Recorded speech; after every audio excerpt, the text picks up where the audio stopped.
नमस्कार, मैं हूं नरहरि। ट्रंप और एलन मस्क के बीच का टकराव हाल के वर्षों में एक पॉलिटिकल पावर प्ले बन चुका है। ट्रंप ने कई मौकों पर एलन मस्क को सार्वजनिक रूप से धमकियां दी थी, कभी राजनीतिक रूप से तो कभी आर्थिक रूप से। Thank you, Mr. President. The criticism that I've seen, and I'm sure you've seen, regarding Elon Musk and your big, beautiful bill, what's your reaction to that? Do you think it in any way hurts passage in the Senate, which is, of course, what is you're seeking? Well, look, I've always liked Elon, and I was very surprised. You saw the words he had for me, and he hasn't said anything about me that's bad. I'd rather have him criticize me. 2022 से 2025 के बीच Trump द्वारा Elon Musk को दी गई प्रमुख धमकियां और आलोचनाएं आपको मैं विस्तार से बताऊंगा और उसका विश्लेषण भी करूंगा। 1 जुलाई 2022 बुलशिट आर्टिस्ट वाली टिप्पणी। एलन मस्क ने ट्विटर पर कहा था कि वे ट्रंप को राष्ट्रपति नहीं बनाना चाहेंगे। ट्रंप की धमकी अंग्रेजी में ये थी: When Elon Musk came to the White House asking me for help with all of his many subsidized projects, I could have said no, but I did not. He is a bullshit artist. 2 जुलाई 2022 को subsidy वापसी की धमकी। Musk ने Trump के कुछ नीतियों की आलोचना की थी। बाद में इसके जवाब में ट्रंप ने यह धमकी दी: Elon Musk will be worthless without the government subsidized. I approved. Maybe it's time we take them back. Trump ने इशारों में कहा था कि वो मस्क की कंपनी की सरकारी सहायता खत्म करा सकते हैं। 3 जून 2025 बिग ब्यूटीफुल बिल की आलोचना पर धमकी।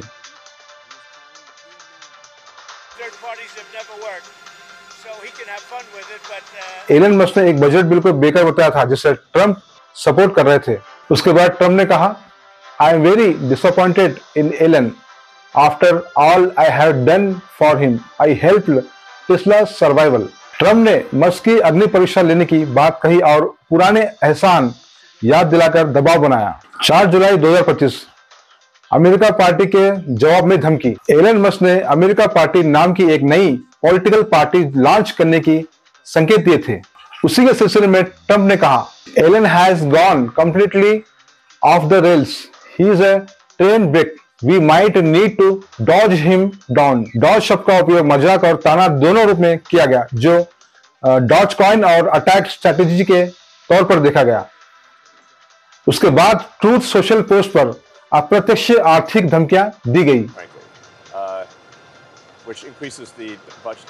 ट्रंप ने कई बार ट्रूथ सोशल पर मस्क की कंपनियों को सरकार पर निर्भर बताते हुए कहा कि वो उनके समर्थन को वापस लेने की बात सोच सकते हैं। If he wants to play politics, let's see how Tesla survives without government protection. कभी कभी इतिहास एक ट्वीट से करवट लेता है और एक नेता की जुबान से उड़ता है तूफान।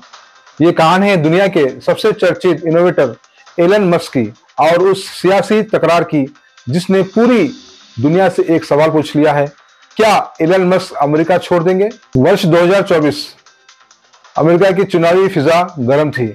एक रैली में डोनाल्ड ट्रंप भीड़ से घिरे मंच पर खड़े थे और उन्होंने कहा, now Elon Musk will have to go back to Africa. शब्द हल्के थे लेकिन असर भारी। ये बस एक बयान नहीं था, यह एक ऐसे व्यक्ति के लिए चुनौती थी जिसने न सिर्फ अमेरिका में अरबों डॉलर का बिजनेस खड़ा किया, बल्कि उसकी वैज्ञानिक सोच ने अंतरिक्ष की सीमाओं को भी तोड़ दिया।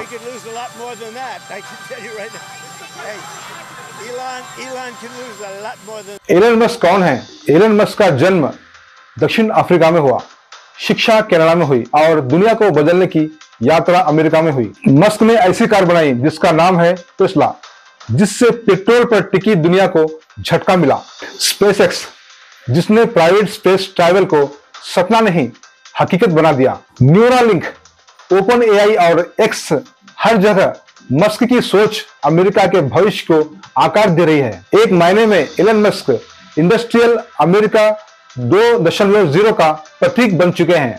आज की हकीकत यह है कि राजनीति को इनोवेशन पसंद नहीं। एलन मस्क फ्री स्पीच के कट्टर समर्थक है। सरकारी दखल पर उनके विचार कड़े हैं।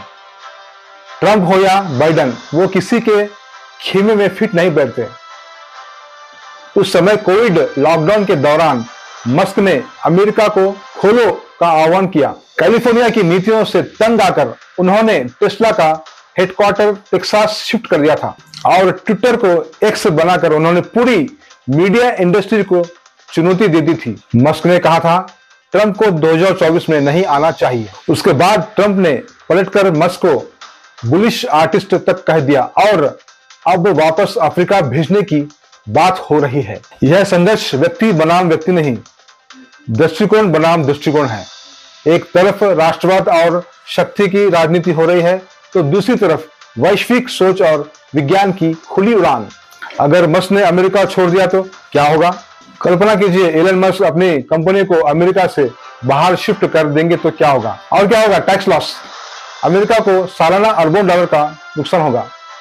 ब्रेन ड्रेन, यानी हजारों इंजीनियर्स और रिसर्चर साथ चले जाएंगे। होगा क्या? अमेरिका अफ्रीका बन जाएगा और अफ्रीका अमेरिका। यह सिर्फ मस्क का जाना नहीं होगा, यह अमेरिकी सपनों को झटका लगेगा। क्या अफ्रीका विकल्प है? ट्रंप ने कहा था मस्क अफ्रीका चले जाओ, पर क्या अफ्रीका तैयार है? दक्षिण अफ्रीका की राजनीतिक स्थिति अनिश्चित है। वहां बुनियादी ढांचे की कमी, ऊर्जा संकट और वहां का टेक्नोलॉजी सपोर्ट काफी कमजोर है। मस्क अफ्रीका में निवेश कर सकते हैं प्रतीकात्मक तौर पर, लेकिन असली गेम हो सकता है यूएई, सिंगापुर या भारत जैसे देशों में, जहां टेक्नोलॉजी को खुले हाथों से अपनाया जा रहा है। एलन मस्क के पास अब एक हथियार है जो किसी सरकार के पास नहीं है, वो है एक्स। पहले वो ट्विटर के नाम से जाना जाता था। इससे मस्क किसी भी पल दुनिया से सीधे संवाद कर सकते हैं और नैरेटिव बदलना उनके एक ट्वीट की बात है। हकीकत यह है कि जहां ट्रंप हो या व्हाइट हाउस, सबके संदेश मस्क की भाषा से गुजरते हैं। यह एक न्यू वर्ल्ड ऑर्डर है जहां तकनीक और सूचना मिलकर शक्ति बनाते हैं। निष्कर्ष यह है कि क्या मस्क अमेरिका छोड़ देंगे? संभावना है नहीं, पर खतरा है हाँ। मस्क अमेरिका छोड़कर नहीं भागेंगे, लेकिन वो अमेरिका को छोड़कर मॉडल वर्ल्ड जरूर बना सकते हैं। वो ऐसा टेक्नोलॉजिकल इकोसिस्टम बना सकते हैं जहां सरकारें बाधा नहीं भागीदार हों, जहां राजनीति मूकदर्शक हो और विज्ञान नायक। मस्क कोई नेता नहीं है, न ही कोई आंदोलनकारी, पर जब वो चलते हैं तो पूरी दुनिया उनको देखती है। ट्रंप का बयान तो एक चेतावनी थी, पर मस्क का जवाब शायद एक रॉकेट होगा, एक मिशन होगा या एक नया देश। शायद वो अमेरिका नहीं छोड़ेंगे, पर हो सकता है अमेरिका उन्हें खो दे, और यही 21वीं सदी की सबसे बड़ी त्रासदी हो सकती है।